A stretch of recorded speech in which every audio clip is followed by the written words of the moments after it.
천국 백성으로 살면 행복합니다. 이런 제목으로 함께 말씀을 나누기를 원합니다.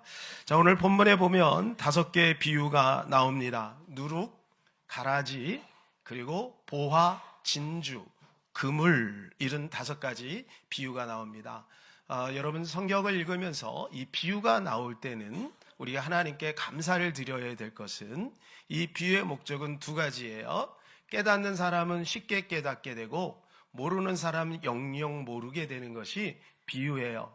그런데 우리는 깨닫게 되었으니 얼마나 감사한지요. 여러분 감사합니까? 조금 더 이해를 돕기 위해서 여러분들에게 이 비유를 하나하나 풀어드리려고 합니다. 첫 번째는 누룩 비유입니다. 여러분 누룩 비유는 잘 알죠, 그죠? 오늘 본문에 보면 가루 서말이라 그랬어요. 그러니까 꽤 많은 양이에요. 근데 왜 서말일까? 이거 학자들은 하루 3끼다 이렇게 이제 보기도 합니다. 하루 3끼는 우리의 인생의 전체를 말하는 것이죠. 하루 3끼 먹다가 죽는 거 아니겠어요? 그래 우리 인생 전체 안에 하나님의 나라 천국이 이루어지는데 어떻게 이루어지느냐? 누룩이 들어가서 점점 확산되어진다. 그걸 말해주는 거예요. 누룩은 우리가 잘 알죠, 그죠? 이스트 아니겠어요? 그래서 밀가루 반죽을 하고 거기다가 이스트를 집어넣으면 그게 부풀게 됩니다. 우리 어제 호떡 전도했거든요. 아마 거기에도 들어가리라고 생각이 되어집니다. 이것은 확장성입니다. 따라서 누룩, 확장성. 하나님의 나라는 점점 확산되어진다. 그걸 말해주는 거예요. 자, 2번째는 가라지 비유예요. 가라지 비유. 자, 가라지 비유는 세상 속에 있는 2 종류의 사람을 말하는 거예요. 하나님의 백성 그리고 마귀의 백성, 이렇게 2 종류가 있다는 거예요. 그거를 알곡과 가라지로 그렇게 표현을 해주고 있어요. 그런데 이 알곡과 가라지, 이 어떤 게 알곡이만 있으면 좋겠잖아요, 그죠? 그래서 가라지를 뽑을까요? 그랬더니 주인이 뽑지 말라는 거예요. 왜냐하면 가라지를 뽑다가 잘못하면 알곡도 뽑을 수 있기 때문에 그렇다는 거예요. 그러니까 세상 끝날까지 의와 불의는 공존하는 거예요. 우리가 아무리 노력해도 불의가 사라지지 않습니다. 우리가 해야 될 것은 그 속에서 하나님 안에서 주님이 주시는 그 의를 가지고 살아가는 거죠. 문제는 마지막 때 이것을 구별한다는 거예요. 그러니까 농부는 가라지를 알곡의 곡간에 놓지 않습니다. 그죠? 그것을 뽑아가지고 불에 던져 살라버리는 거예요. 알곡은 곡간 안으로 들어가는 거예요. 우리가 가라지예요, 알곡이에요? 할렐루야. 우리는 알곡입니다. 예, 옆에 있는 분, 당신은 알곡입니다. 네, 알곡이라고 믿으면 알곡이 됩니다. 네, 우리는 알곡입니다. 그래서 우리는 영원한 천국에 들어가게 되는 것이죠. 그러나 세상에 있는 예수님 믿지 않는 모든 사람들은 풀무풀 속에 들어가게 된다. 그것을 말해주고 있어요. 자, 3번째하고 4번째는 보화와 진주의 비유입니다. 이건 비슷하기 때문에 같이 묶었어요. 자, 말씀을 같이 읽겠습니다. 44절 시작. 천국은 마치 밭에 감추인 보화와 같으니 사람이 이를 발견한 후 숨겨두고 기뻐하며 돌아가서 자기의 소유를 다 팔아 그 밭을 사느니라. 자, 여러분 이 천국에 이 보화가 바로 천국인데 이 보화를 발견했다는 거예요. 예. 근데 이 보화를 발견하고 나니까 어떻게 하냐면 그 보화가 있는 그 밭을 산다는 거예요. 예? 이해가 되세요? 이제 보화가 어떤 땅에 있는데 그 땅에 임자가 돼야 되잖아요. 그러니까 그 밭을 사고 그 다음에 보화를 캐낸다. 이 말인 거예요. 근데 이 밭을 살 돈이 없으니까 다 팔아. 집 팔고 냉장고 팔고 자동차 팔고 다 팔아가지고 이 밭을 산다는 거야. 그만큼 천국은 그렇게 우리의 인생, 우리의 전 존재, 우리의 전 재산을 팔아서 살 만큼 값어치가 있는 것이다. 그것을 말해주는 거예요. 이 보화와 진주는 비슷한 예인데 약간 달라요. 보화는 우연히 발견한 거예요. 이제 남의 집에 이제 소장농에 남의 밭에 가서 하다가 우연하게 발견한 거예요. 진주는 그 진주를 찾기 위해서 여행을 하는 거예요. 그 진주가 귀하잖아요. 그죠? 그래서 진주를 찾기 위해서 조개를 다 뒤집는 거예요. 일부러 찾고 있는 거예요. 이게 이 세상엔 두 종류의 사람이 있는, 우연히 발견한 사람, 천국을. 그리고 어떤 사람은 천국을 향해서 막 천국을 갈망하는 두 종류의 사람이 있다. 근데 이 둘 다 그것을 발견한 후에는 다 팔아서 그것을 산다. 가치를 말하는 겁니다. 자, 다섯 번째는 그물의 비유예요. 그물. 이 그물은 바로 뭐냐면 교회를 뜻하는 거예요. 자, 아까 갈아지는 범위가 어디예요? 세상이죠, 세상. 얼마나 넓어요. 그 세상에는 알곡 가라지가 뒤섞여 산다는 거예요. 자, 그런데 이 그물은 뭐예요? 교회. 좁아졌죠. 그래서 어부가 그물을 확 던지면 저 밑에 바닥까지 싹 긁어가지고 확 당겨가지고 그물에 고기가 많이 올라오잖아요. 그러면 좋은 고기는 어떻게 해요? 그릇에 담아요. 나쁜 고기는 어떻게 해요? 버려요. 버려. 근데 여기 보니까 이런 표현이 있어요. 못된 것은, 그래서 못된 것. 예, 여러분, 못된 사람이 되면 안 되죠. 그죠? 못된 것은 버리느니라. 근데 못된 것 한 거 좀 막연하잖아요. 그래서 원어를 찾아보면 이 못된 것이 샤프로스예요. 샤프로스. 이건 뭐냐? 부패한 것. 아까 그물이 뭐라 그랬어요? 교회라 그랬죠. 그죠? 교회. 그래서 교회를 다녀도 부패하면 안 된다. 부패하면 들어간다, 못 들어간다? 못 들어간다. 우리는 변화돼야지 변질되면 안 될 줄로 믿습니다. 그러니까 이 말은 무슨 말이에요? 처음에는 온전했는데 나중에 변질된 거예요. 예, 그래서 그물의 비유, 바로 이렇게 5가지 비유가 나오는데 이 비유가 왜 중요할까요? 그것은 바로 천국은 허상이 아니라는 거예요. 천국은 허상이 아니다. 천국은 이 땅과 연결되어 있다는 것을 말해주고 있는 것입니다. 이 땅에서 내가 어떻게 살아가느냐가 나중에 천국에 들어가느냐 못 들어가느냐 판가름이 난다는 거예요. 그러니까 여러분, 이 땅 대충 살다가 주님 오신 날 정신 바짝 차려가지고 주여 이렇게 하면 안 된다는 거예요. 지금 열심히 잘 살아야 된다. 지금 믿음으로 살아야 된다는 거예요. 말씀대로 살아야 된다는 거예요. 날마다 근신하며 살아야 된다는 거예요. 복음하면서 회개하면서 살아야 된다는 것이죠. 사랑하는 여러분, 우리는 지금 천국을 준비하며 살아야 될 줄로 믿습니다. 먼저 죽은 성도들, 우리 교회도 먼저 돌아가신 분들이 많이 계시죠. 먼저 죽은 성도들은 지금 천국에서 안식하고 있어요. 안식하고 있어요. 그리고 우리도 나중에 그 천국에 다 들어가게 될 거예요. 한 명도 빠짐없이 여기 계신 우리 모든 성도님들, 여러분의 사랑하는 가족들, 친구들 모두 함께 다 천국에 입성하시기를 주님의 이름으로 간절히 축복합니다. 네. 그래서 그것이 바로 우리의 영원한 고향이 되는 거예요. 고향. 자, 히브리서 11장 16절 시작. 그들이 이제는 더 나은 본향을 사모하니 곧 하늘에 있는 것이라. 그러므로 하나님이 그들의 하나님이라 일컬음을 받으심을 부끄러워하지 아니하시고 그들을 위하여 한 성을 예비하셨느니라. 네, 여러분, 고향에 가면 얼마나 좋아요, 그죠? 고향에 가면 함께 놀던 순이도 만나고 뒷동산에서 연두 한번 날라보고 그 물가에 개울가에서 고기도 잡고, 그렇죠? 이 고향이 너무 좋잖아요. 그러나 이 고향보다 수백 배, 수천 배 좋은 고향이 있다는 거야. 더 나은 고향이 있다. 근데 이 고향이 어디라고요? 이 고향이 하늘에 있는 것이라 그랬어요. 할렐루야. 우리는 하늘에서 왔기 때문에 하늘로 올라가게 되는 것입니다. 하늘에 있다. 그래서 우리는 이 본향을, 우리의 고향을 날마다 그리워하며 살아가야 되는 것이죠. 자, 첫 번째, 우리는 천국은 꼭 가야 할 곳이라는 거예요. 사랑하는 여러분, 천국은 꼭 가야 돼요. 자, 천국 우리 안 가도 되는 게 아니라 천국 안 가면 다른 곳에 갑니다. 두 종류밖에 없어요. 우리가 나중에 하나님 앞에 서면 천국 아니면 지옥입니다. 오직 두 종류밖에 없어요. 자, 그러면 그 천국은 어떤 곳이냐? 여러분, 천국은 상태인가요? 장소인가요? 자, 이게 의견이 약간씩 분분해요. 왜냐하면 성경이 둘 다 이야기해주고 있기 때문에 그래요. 진보 신학자들은 자꾸 상태로 얘기를 해주는 거예요. 상태. 상태라는 말은 무슨요? 하나님이 다스리는 상태. 그게 천국이라는 거예요. 그래서 천국은 예수님도 그런 말씀하셨죠. 누가복음 17장 21절 시작.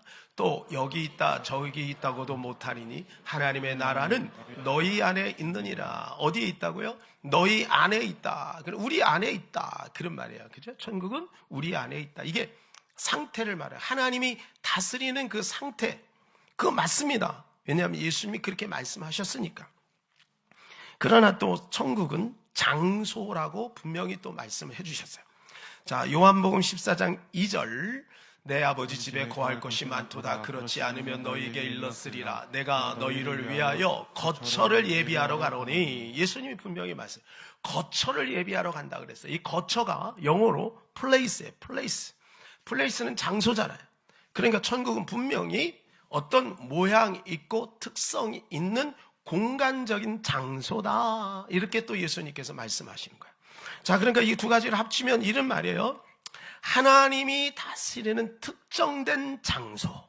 이게 바로 천국이라는 거예요. 자, 진보 신학자들이 자꾸 상태라고 이야기하는 것은 굉장히 위험합니다. 여러분 잘잘법에서 그거 얘기하죠?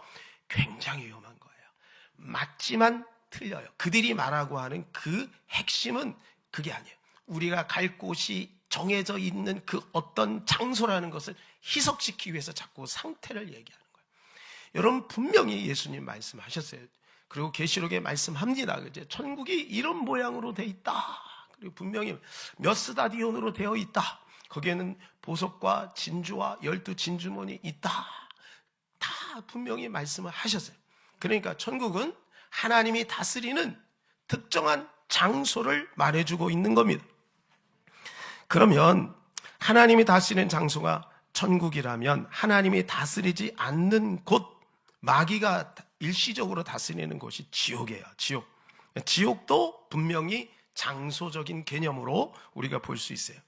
찰스 웨슬레가 지은 찬송가 522장에 보게 되면 1절에 웬일인가 내 형제여 주 안에 있다가 죗값으로 지옥 형벌 너도 받겠구나. 그래서 2절에는 웬일인가 내 형제여 마귀만 따르다 저 마귀 지옥 갈 때에 너도 가겠구나. 마귀가 지옥에 간다는 거야. 간다는 것은 뭐예요? 어디에 간다는 거죠. 부산 간다. 그럼 부산 가는 거예요. 그죠? 그러니까 저 지옥 갈 때, 마귀가 지옥 갈 때 그 마귀를 쫓던 자도 함께 지옥으로 떨어진다. 그 지옥도 분명히 장소를 말해주고 있는 거예요. 사후세계는 천국 아니면 지옥 둘밖에 없는 거야. 그래서 우리는 다 천국에 가야 되는데 이 천국은 누가 갑니까? 천국은 예수 믿으면 갑니다. 할렐루야. 예수 믿는데 어떻게 믿어야 되느냐? 잘 믿어야 돼요. 잘 믿어야 천국 가요. 교회 다닌다고 천국 가는 게 아닙니다. 예수 믿어야 천국 갈 줄로 믿습니다.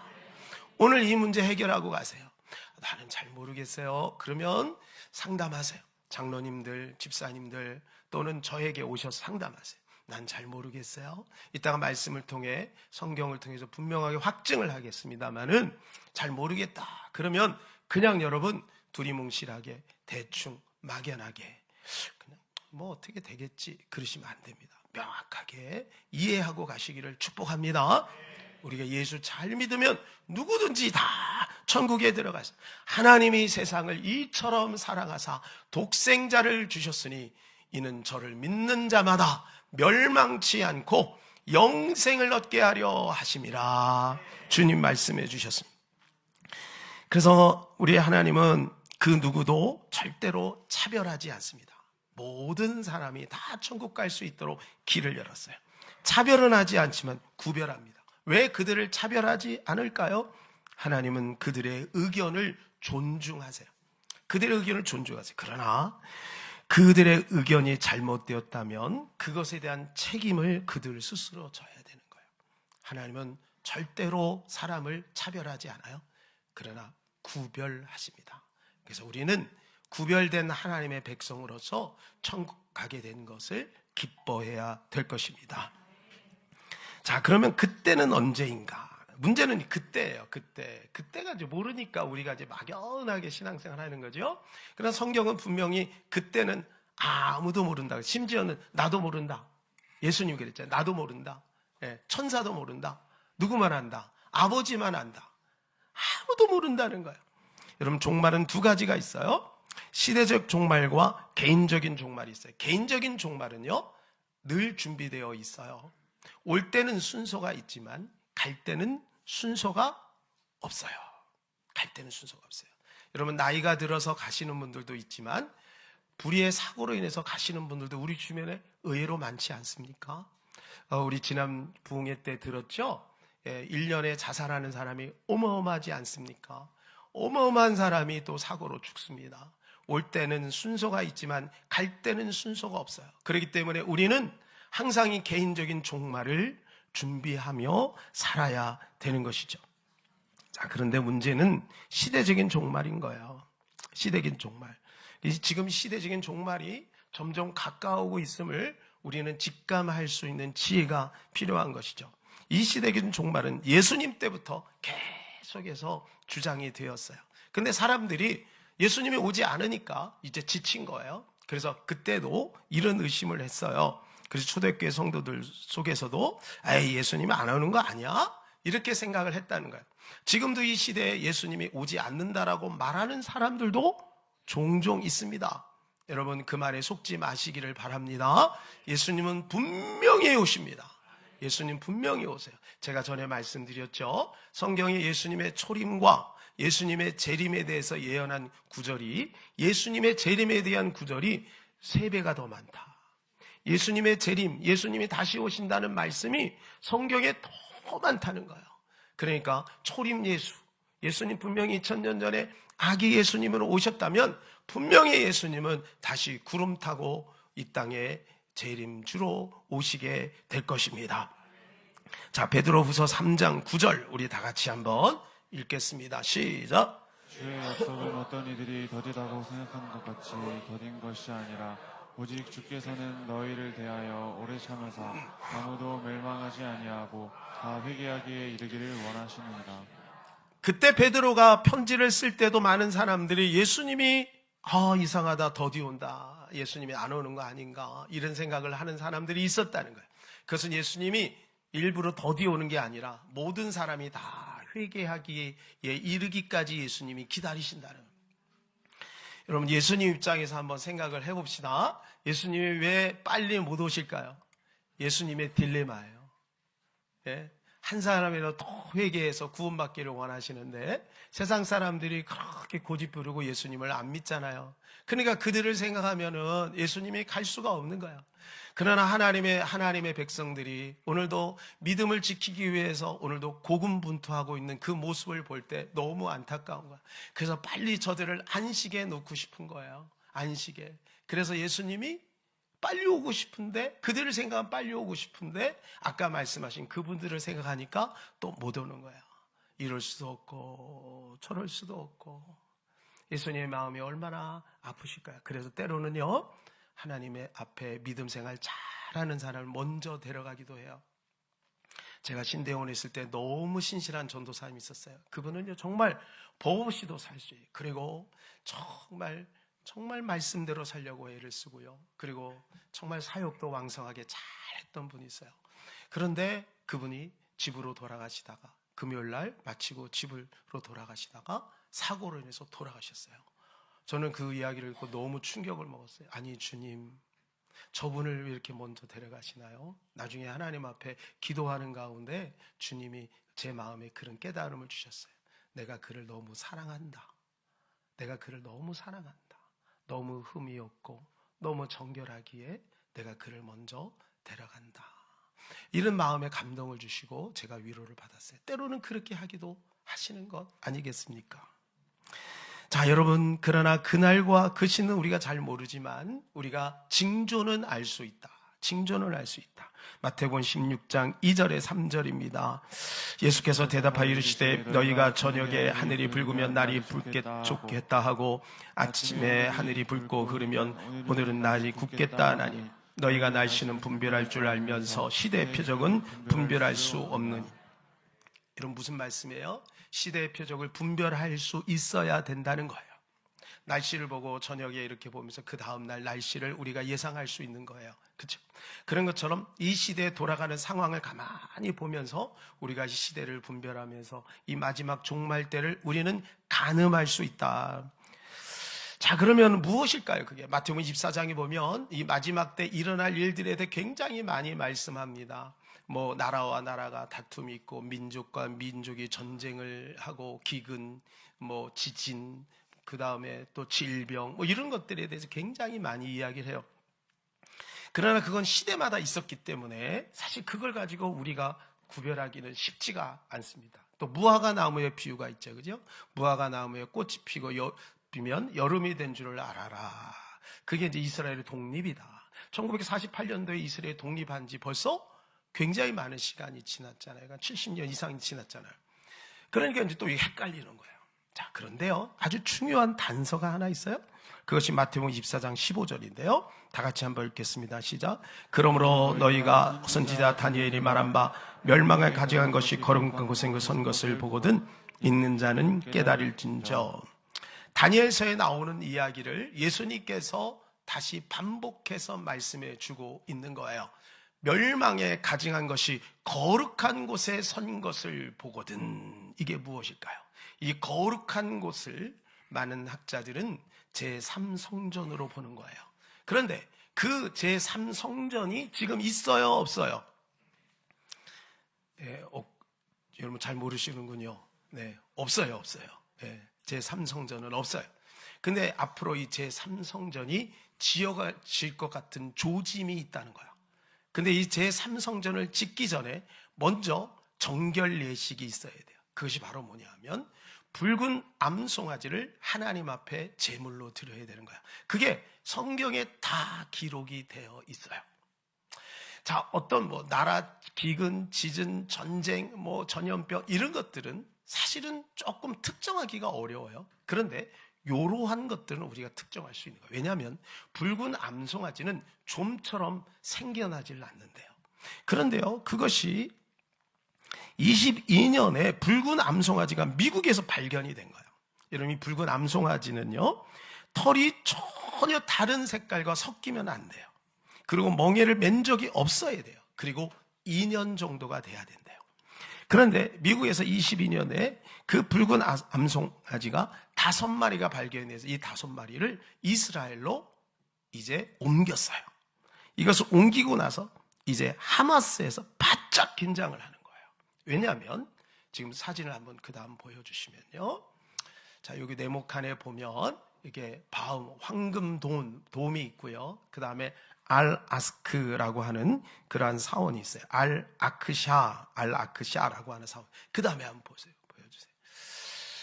여기 알-아크샤예요. 저 앞에 황금동은 기념비적인 어떤 특정적인 건물입니다. 그 안에서는 뭐 예배나 아니면 제사나 이런 걸 못해요. 그런데 이 알-아크사에서 이 사원에서 제사를 지내는 거예요. 이슬람 사원이에요. 여기서 제사를 지내는데 여러분, 이 장소가 어딘지 아십니까? 우리가 이제 구약에 공부를 하다 보면 이 장소가 바로 솔로몬 시대에 성전이 있던 장소예요. 아브라함이 모리아산에서 이삭을 바쳤던 장소예요. 다윗이 이제 제사를 지냈던 장소예요. 솔로몬이 성전을 졌던 그 장소예요. 그리고 예수님 당시에 헤롯 성전이 있었던 그 장소예요. 근데 AD 70년 디도 장군이, 로마 장군이 와가지고 예루살렘을 공격하면서 예수님이 그랬어요. 돌 하나도 돌 위에 남지 않을 것이다. 다 무너진다. 그리고 통곡의 벽만 이렇게 남겨놓고 나머지는 성전이 완전히 다 무너져 버렸어요. 다 무너졌어요. 그러니까 성전이 없는 거예요. 그래서 이제 제3성전을 기대하고 있는 거죠. 그런데 지금 이 역사적인 것들을 누가 아냐? 이스라엘 백성들도, 유대인들도 알고 있지만 무슬림들도 알고 있는 거예요. 그래서 이 붉은 암송아지가 이스라엘로 5마리가 들어왔다라고 하는 그 소식을 듣고 그들이 바짝 긴장을 한 거예요. 왜? 그렇게 되면 거길 빼앗기고 제3성전이 들어설 수 있기 때문에. 그래서 얼마 전에 있었던 그 하마스 헤즈볼라 이 전쟁이 있었죠. 그죠? 예, 그래서 그들이 이 테러 전쟁의 이름을 이렇게 정했어요. 알 아크사 홍수. 예, 알 아크사 홍수. 구호도 이거예요. 이스라엘로부터 알 아크사를 방어하자. 이게 구호예요. 우리는 잘 모르죠. 어떤 다른 이유 때문에 전쟁이 벌어졌다고 생각하는데 그 안에 종교적으로 들어가면 이런 치열한 다툼이 있는 거예요. 그래서 친이스라엘 매체인 중동 모니터나 팔레스타인 뉴스 네트워크에서 이렇게 말을 했어요. 2023년 9월, 2023년 10월 달에 이 하마스 전쟁이 벌어졌거든요. 9월 달 이렇게 말했어요. 이스라엘 붉은 암송아지가 알 아크사를 위협한다. 이런 기사를 내보낸 거예요. 그러고 나서 그 다음 달에 전쟁이 벌어진 거예요. 그러니까 여러분, 우리는 이러한 것들의 이런 조짐, 이러한 징조를 우리는 가볍게 여겨서는 안 되는 거죠. 지금 세상이 어떤 식으로 돌아가고 있는지를 우리가 잘 볼 수 있는 지혜가 필요한 거예요. 날씨를 분별하는 것처럼 우리는 그 징조를 잘 보고 주님 오실 날을 우리는 준비할 수 있는 마음이 필요하다라고 볼 수 있는 것입니다. 사랑하는 여러분, 시대적인 종말도 멀지 않았다는 것을 우리가 알 수 있습니다. 이런 말씀들을 우리가 잘 마음속에 새겨볼 필요가 있다고 믿습니다.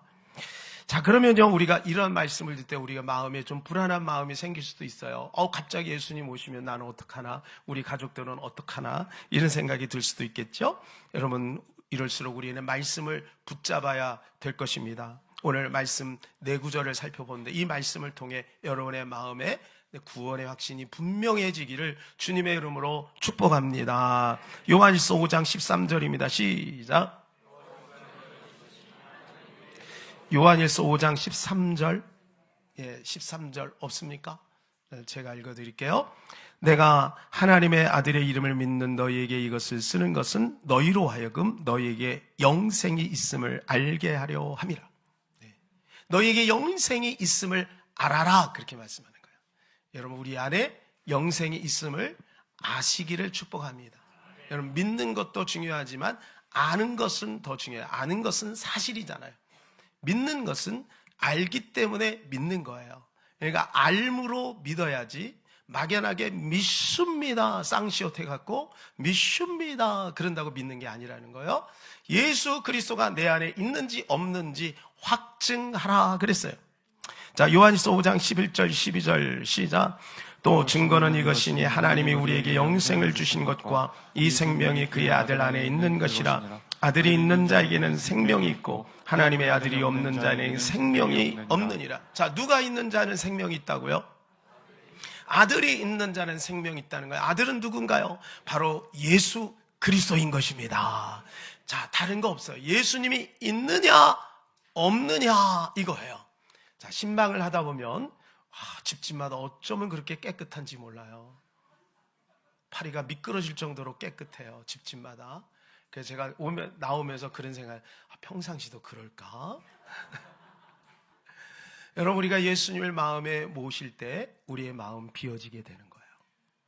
예수님 모시며. 왜? 귀한 분이니까. 그래, 예수님을 인식하며 사는 사람은 날마다 회개할 수밖에 없는 거죠. 그분이 내 안에 계신데 어떻게 들어온 상태가 유지될 수 있겠어요? 그렇죠?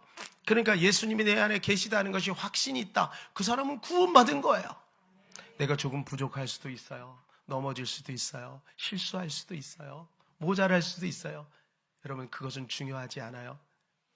중요한 것은 예수님이 있느냐 없느냐, 예수님이 내 안에 계시느냐 안 계시느냐, 그게 중요한 줄로 믿습니다. 그래서 그것을 뭐라 그러냐면 은혜라고 해요. 에베소서 2장 8절 너희는 그 은혜에 의하여 믿음으로 말미암아 구원을 받았으니 이것이 너희에게서 난 것이 아니요 하나님의 선물이라. 할렐루야. 하나님의 선물인 거예요. 하나님의 선물. 그래서 은혜예요. 여러분, 그러나 기억하셔야 돼요. 누가 선물을 주면 선물을 감사합니다 받는 사람이 있고, 어떤 사람은 선물을 거부하는 사람이 있어요. 왜 거부하는지 잘 모르겠어요. 그죠? 자기도 선물해야 되니까 부담돼서 거부하는지는 잘 모르겠으면 일본 사람이 많이 그래요. 그래서 여기 우리 박영임 집사님 오신 것 같은데, 권사님 되셨나요? 네. 일본 사람들 보면은요, 이렇게 선물을 주잖아요. 선물을 그 통에다가 주잖아요. 그러면 며칠 있으면 요게 뭐가 꽉 차갖고 와요.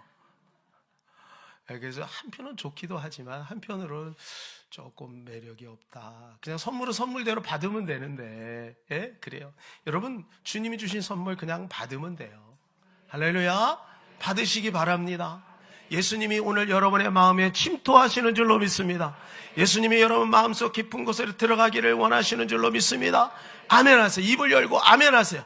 그때 들어갈 줄로 믿습니다. 예수님이 여러분의 마음속에 들어가시기를 원하십니다. 할렐루야. 우리 마음속에 들어오셔서 우리 안에 주인 되어주시고 우리를 이끌어 주시다가 영원한 천국까지 인도해 주실 줄로 믿습니다. 자, 요한복음 5장 24절입니다. 시작. 내가 진실로 너희에게 이르노니 내 말을 듣고 또 나 보내신 이를 믿는 자는 영생을 얻었고 심판에 이르지 아니하나니 사망에서 생명으로 옮겼느니라. 네, 여기 이렇게 말씀해 주고 있어요. 내 말을 듣고 또 나 보내신 이를 믿는 자는 영생을 얻었다는 거예요. 여러분, 이게 얼마나 놀라운 은혜예요. 그냥 믿기만 하면 되는 거예요. 믿으면 이 안에서 이 생명이 우리를 성화시켜 나가는 겁니다. 어제 우리 사랑하는 청년들이 철로역정 순례길을 다녀왔어요. 아마 많은 것을 느끼고 은혜 받고 온 줄로 믿습니다. 너무 좋았다는 거죠. 그래서 우리 어른들도 한번 가면 좋겠다 그런 생각이 들었어요. 한 1시간 반에서 2시간 정도 코스가 되는데요. 그런데 철로역정 두 번째 이야기 듣고 왔는지 모르겠어요. 철로역정 1은 크리스찬이 천성을 향해서 여행을 떠나요. 가족들도 버리고 자기 혼자 개인 구원을 위해서 가는 거예요. 철로역정 2는 뭐냐 하면 그 아버지가 간 천성의 이야기를 듣는 거예요. 그래서 그 크리스찬의 아내죠. 그 아내와 내 아들이 함께 여행을 떠나요.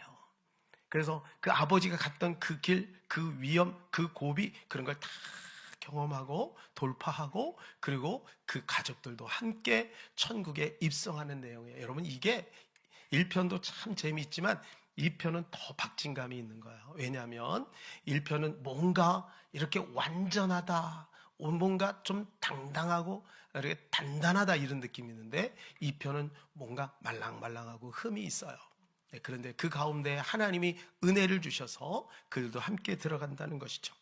사도행전 16장 31절에 보면 주 예수를 믿으라. 그리하면 너와 내 집이 구원을 얻으리라. 이걸 완성한 것이 2편인 것 같아요. 자, 그런데 이 내용을 이렇게 보면 1부에서 혼자 들어가는 게 아니라 믿음과 순종과 크리스찬이 함께 들어갑니다. 자, 2부에서는요 더 많은 동행자가 생겨요. 처음에 출발할 때 5명이었잖아요. 근데 이 5명이 가서 나중에는 10명이 훌쩍 넘어서 들어가요. 재밌는 것은 거기에 함께 들어간 사람들의 이름이 독특해요. 심약씨, 주저씨, 낙심씨, 질검냥도 함께 고린합니다. 이게 무슨 말이에요? 우리의 모습 아닌가요? 주저하고 때로는 낙심하고 어떨 때는 막 질겁하고 그런 모습이 우리 가운데 있잖아요. 그런 가운데서 하나님이 우리를 붙잡아 주셔서 영원한 천성에 들어가게 된다는 것이죠. 그럼 여기서 말해주는 것이 무엇일까요? 그것은 바로 우리가 연합해서 함께 공동체를 이룰 때 같이 함께 천국에 들어갈 수 있어요. 혼자는 힘들어요. 혼자는 쉽게 넘어지고 좌절해요. 그러나 같이 있을 때 여러분, 이게 교회가 아니겠습니까? 전도서 4장 12절입니다. 시작. 한 사람이면 배하겠거니와 두 사람이 맞설 수 있나니 세 겹줄은 쉽게 끊어지지 아니하느니라. 할렐루야. 우리는 세 겹줄입니다. 서로 얽혀 있는 게 기관에서 또 교회 안에서 여러 가지 직분으로 서로 얽혀 있잖아요. 그러니까 얼마나 은혜가 돼요. 저는 항상 그런 생각, 제가 목사가 된 것이 너무나도 복이다. 왜냐하면 저는 미련하고 약하기 때문에 여러분 때문에 어떨 때는요 기도 안 할 수가 없어요. 눈치 보이는 거야. 장로님 기도하는데 내가 기도 안 하면 안 되지. 권사님 기도하는데 내가 기도 안 하면 안 되지. 이런 생각이 드는 거예요. 새벽 예배 나가기 싫을 때도 있다 없다? 어떻게 이렇게 잘하세요? 있다. 많다. 근데 안 나가면 안 되잖아요. 목사가 새벽 예배 띵겨 먹으면 안 되잖아요. 그러니까 어떨 때는 어쩔 수 없이 나가요. 그런데 억지로 십자가 진 구레네 시몬에게 주셨던 은혜가 임하는 거예요. 억지로 기도하는 거예요. 억지로 말씀 보는 거 어떨 때는요. 예, 그런데 그것이 은혜예요. 여러분 안 그래요? 여러분도 그러잖아요. 어떨 때 눈치 보잖아요. 목사 눈치 보고 아유 내가 이건 그래도 이런 직분이 있는데 그러잖아요. 여러분 얼마나 감사해요. 주일날 안 나오면 어때요? 우리 전사님 막 전화하죠. 제가 전화하라고 막 그러거든요. 전화 막 하잖아요. 아우 귀찮아. 아유 빨리 가서 얼굴 도장 찍고 와야지. 그러다가 은혜 받는 거예요. 할렐루야. 그럼 얼마나 감사해요. 우리가 서로 공동체로 엮여 있는 거, 이것이 바로 하나님의 놀라운 축복인 줄로 믿습니다. 저는 52절 말씀이 우리 예담교회가 그렇게 52절이 되었으면 좋겠다, 그런 말씀이 있어요. 제가 읽어드릴게요. 예수께서 이르시되 그러므로 천국의 제자된 서기관마다 마치 새 것과 옛 것을 그 곳간에서 대우는 집주인과 같으니라. 마지막에 예수님께서 결론적으로 다 단도리를 하신 거예요. 천국은 어떤 것이냐? 천국은 옛 것과 새 것. 여러분 딱 직감이 오세요? 구약과 신약을 그 곳간 안에서, 곳간은 마음이에요. 마음 안에서 그것을 끄집어내서 나눠주는 집주인과 같은 거예요. 저는 우리 예담교회가 그러한 교회가 되었으면 좋겠어요. 옛 것과 새 것을 저 세상 사람들에게 나눠주는 거야. 또 우리에게 서로 나눠 갖는 거야. 이렇게 하면서 우리 안에서 점점 풍성해지는 천국이 만들어지는 교회, 그리고 나중에 영원한 천국으로 모두가 다 주님을 찬송하며 들어가는 교회, 그리고 천국 백성으로 살아가는 아름다운 공동체가 될 줄로 믿습니다. 우리 다 그 자리에 일어나셔서 우리가 잘 아는 우리 복음성가 천국은 마치, 우리 박수 치면서 같이 한번 찬송하겠습니다.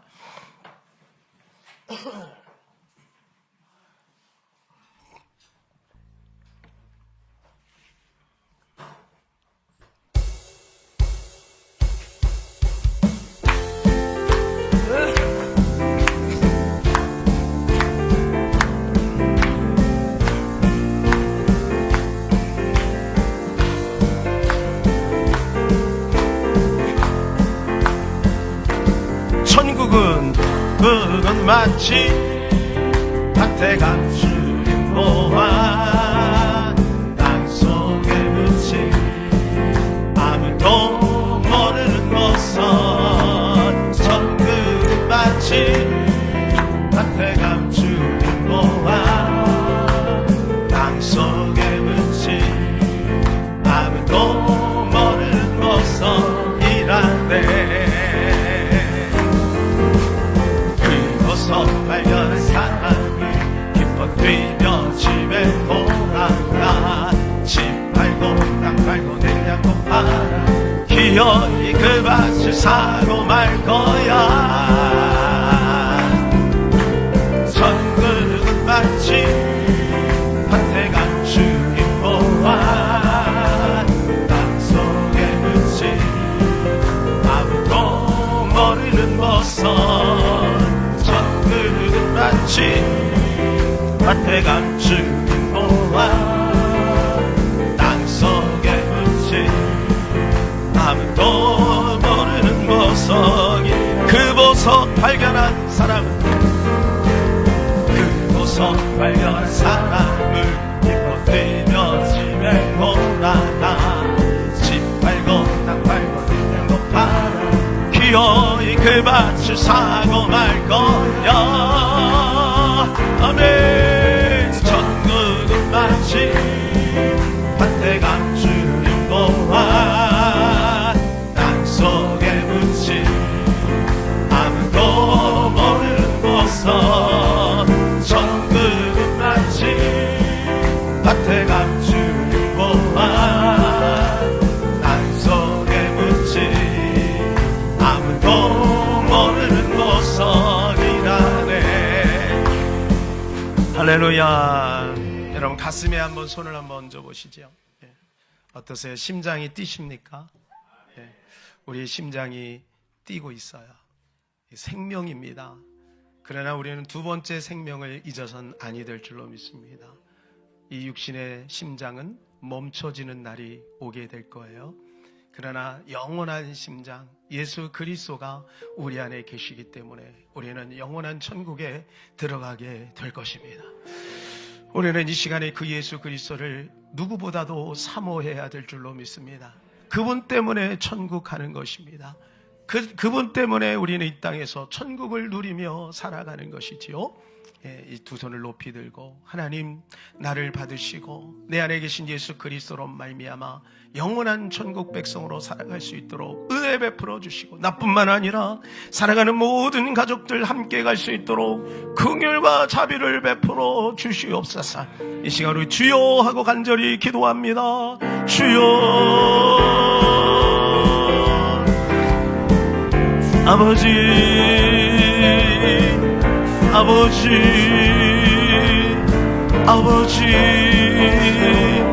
아버지, 우리 사랑하는 귀한 성도님들을 축복하소서. 아버지, 저를 불쌍히 여기소서. 아버지, 영원한 천국 백성 되게 하신 것 감사합니다. 주여, 부패되지 않게 하시고 끝까지 예수님 안에서 소망 가운데 즐거워 하나님 영원한 천국에 입성하게 하옵소서. 주여, 우리 모든 성도들이 그리고 우리 모든 가족들이 함께 들어갈 수 있도록 아버지 도와주시옵소서.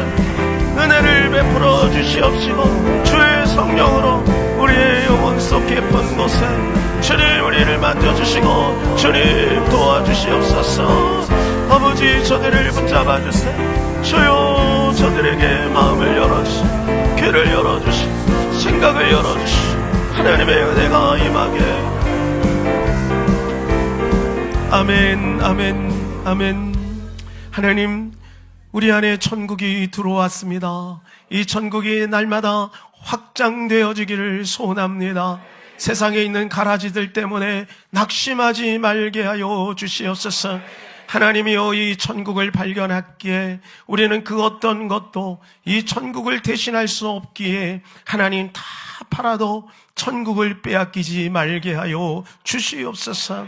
하나님, 우리 모두가 천국에 들어갈 수 있도록 우리 살아가는 가족들과 함께 입성할 수 있도록 주여 은혜를 베풀어 주시옵소서. 하나님, 우리 공동체를 하나 되게 하시니 감사합니다. 우리 예담의 공동체 안에 천국이 이루어지게 하옵소서. 예수님의 이름으로 기도합니다. 아멘.